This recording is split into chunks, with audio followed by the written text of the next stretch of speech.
Donc, ces versets-là, ou cette sourate-là, hein, réciter, dans certains hadiths, il dit réciter, dans d'autres hadiths, il dit apprendre, alayhi salatu wa sallam. Dans certains hadiths, il dit les 10 premiers, dans d'autres, il dit les 10 derniers, dans d'autres, il dit les 3 premiers, dans d'autres, il dit toute sourate al-Kahf.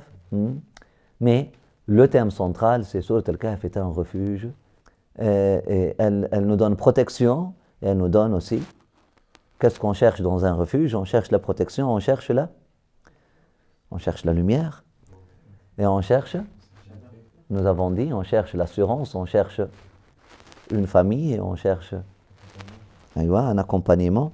Donc elle nous accompagne, hein, elle nous donne lumière. D'ailleurs, il dit, alayhi salatu wa sallam, man qara'a awwalaha wa akhiraha, kana lahu nourun min qadamihi ila ra'sih, ou kanat lahu nouran min qadamihi ila ra'sih. Celui qui lit le début et la fin de Sourate al-Kahf, il aura une lumière de ses pieds jusqu'à sa tête. Quelle lumière? Lumière de guidance, mais aussi lumière d'inspiration, mais aussi lumière de protection, d'homme de lumière. Lorsque tu lis le dhikr, lorsque nous avons récité sur le Waqi'a, lorsque tu lis Hizb al-Bahr, lorsque tu lis ton dhikr, tu as ce qu'on appelle Qubbat al-Nour, un dôme de lumière pour te protéger, pour te rendre invisible aux yeux de tes ennemis, de shayatin. Nas'Allah subhanahu wa ta'ala al-afwa wal-afiyah. Amin ya arhamar rahimin, ya rabbal alamin. Et tout le mal qui nous arrive, c'est subhanallah, c'est bien que il y a un dôme, mais c'est-à-dire ce dôme-là n'est pas assez. Il n'est pas. Il a le dôme nucléaire, c'est ça? Israël, elle a un dôme nucléaire, c'est ça? Ils appellent ça dôme nucléaire? Oui, contre les missiles. Ils appellent ça dôme de fer ou? Dôme de fer, ouais. On cherche notre dôme de lumière. Inch'Allah. Dôme de lumière, Inch'Allah. C'est exactement. Avec le dhikr, tu as un dôme de lumière. Celui qui récite Sourate al-Kahf, juste son début et sa fin, il aura une lumière de ses pieds jusqu'à sa tête. Donc lui, il est protégé. Et celui qui la récite toute, man qara'aha kullaha, kanat lahu nouran ma bayna al-ardi ila as-sama'. Elle sera une lumière pour lui, elle va illuminer pour lui, éclairer pour lui, et une protection aussi pour lui, entre la terre et le ciel. Amin. Donc une lumière de protection, une lumière d'énergie positive aussi, une lumière d'intelligence,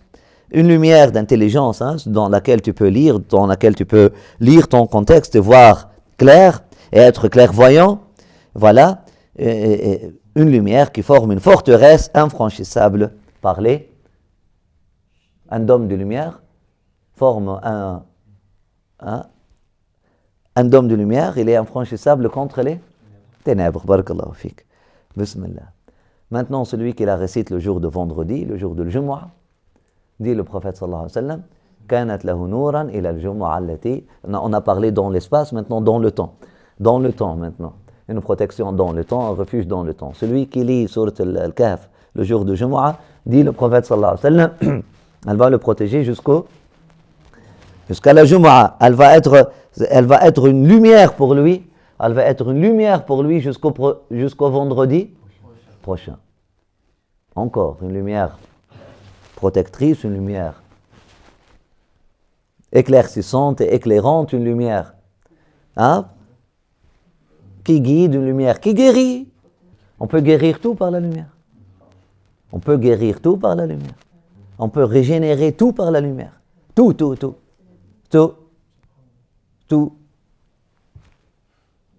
La ilaha illallah. C'est l'élément supérieur. Tous les éléments inférieurs sont au-dessous de la lumière. La ilaha illallah Muhammad Rasulullah sallallahu alayhi wa sallam. Donc, lorsque le prophète sallallahu alayhi wa sallam utilise lumière, c'est pas. Même dans le monde physique, cosmique, même la lumière qu'on connaît. On ne parle pas de la lumière supra ou infra, juste la lumière qu'on connaît. La lumière brute, c'est l'élément supérieur. Subhanallah.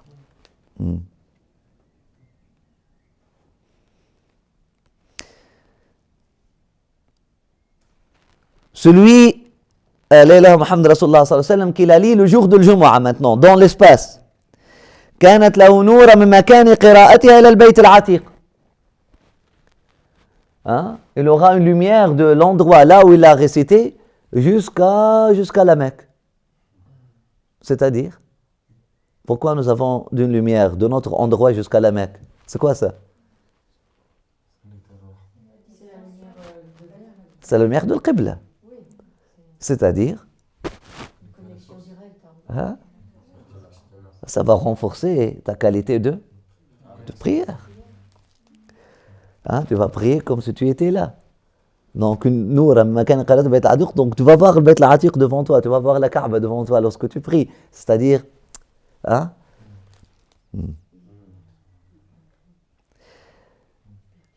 Très belle, très beau récit, subhanallah. Et l'autre, il a dit, alayhi salatu wassalam, où il aurait dit, parce que ça, ce sont des récits moins authentifiés, donc on dit, il aurait dit, il dit, كانت له نورا إلى عنان السماء.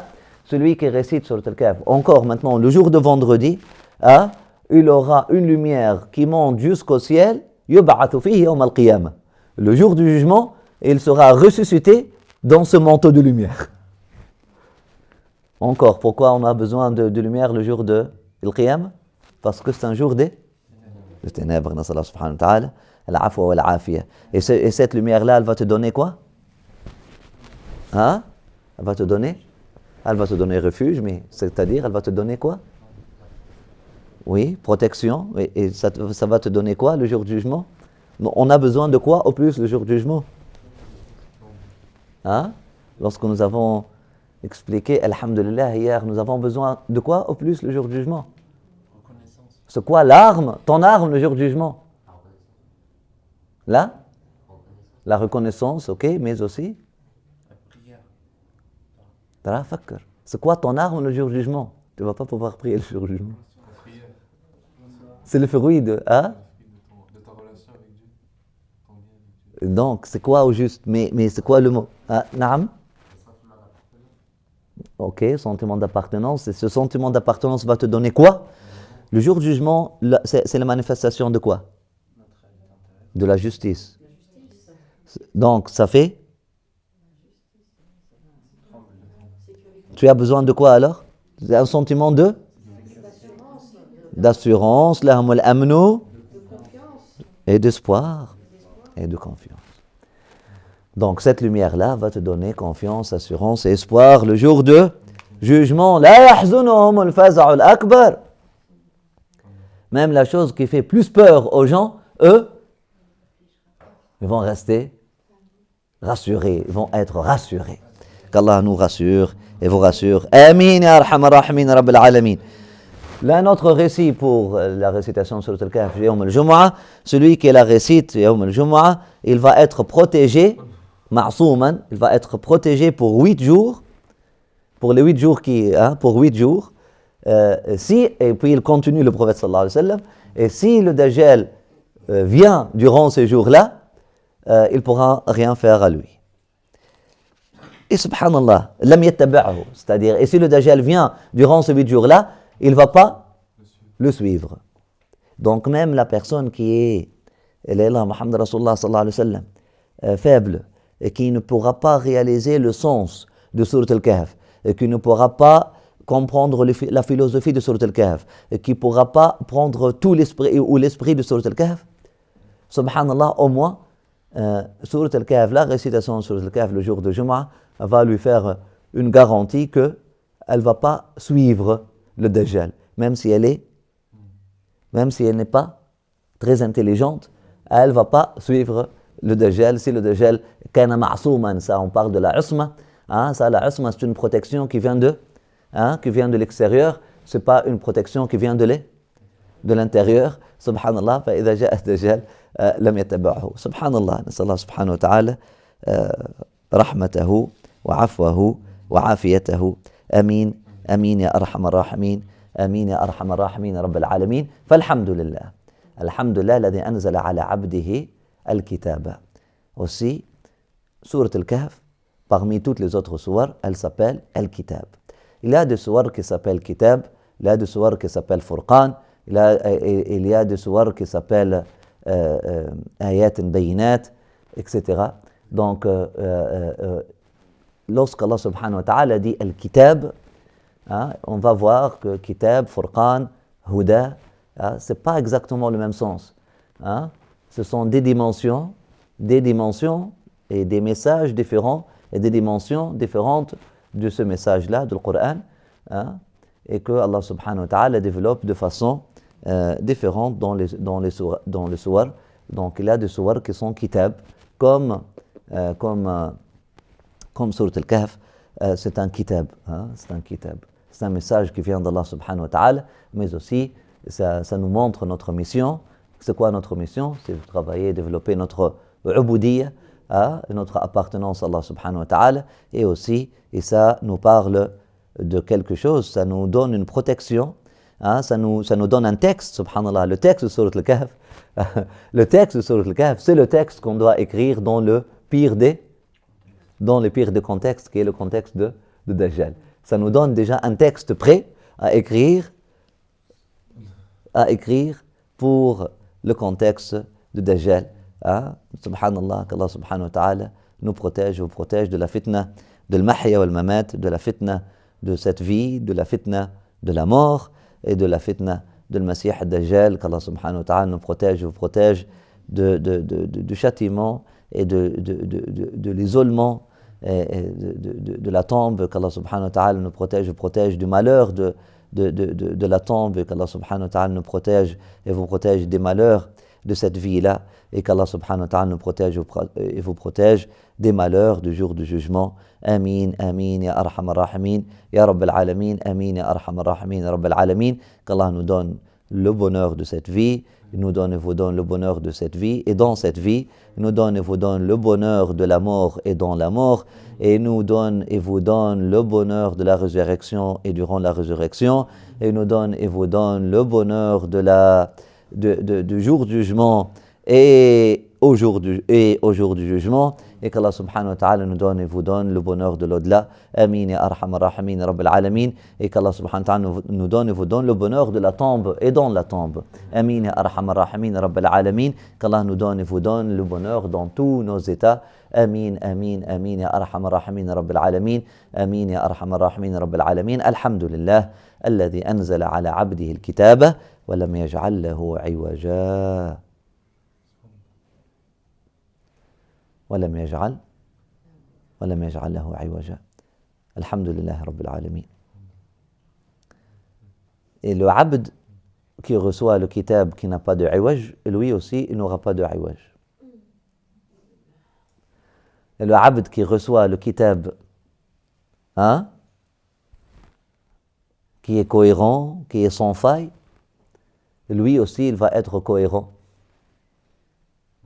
Le abd qui reçoit le message, qui reçoit bien le message sans faille, et qui se laisse façonner par ce message-là, il va être droit. Le abd qui prend sa mission avec force, et sa mission cohérente,